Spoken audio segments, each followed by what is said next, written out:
magandang araw po sa inyong lahat. Welcome po sa Juan Katawa. Bali ngayon po ibibigay ko sa inyo ang bagong ganap kay Nadine Lustre, kung saan ay ito pong si Nadine Lustre ay may bago pong negosyo ngayon, at ang maganda po dito ay talagang makikita nyo na po ang negosyo ni Nadine Lustre sa iba-ibang lugar, at yung pinaka-latest nga po ay nandun na po sila sa mall. At ang maganda po dito, may lumalabas po ngayon sa social media kung saan po ay kinagiliwan at kinakiligan ng mga netizen po.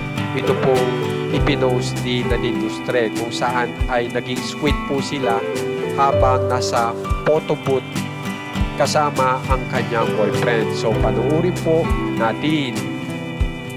Yan po. So yan po yung mga ipinost ni Nadine Lustre, kung saan ay patungkol po sa business nila ni si Barrio na kanyang boyfriend. At kung mapapansin nyo, napaka-blooming po ni Nadine Lustre dyan. At yan nga po yung mga produkto ni Nadine Lustre na very healthy po.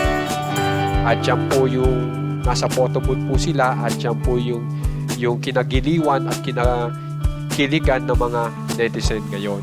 So guys, kung gusto nyo pa pong ma-update kay Nadine Lustre, alam nyo na pong gagawin. Subscribe lang po kayo sa ating channel na Juan Katawa.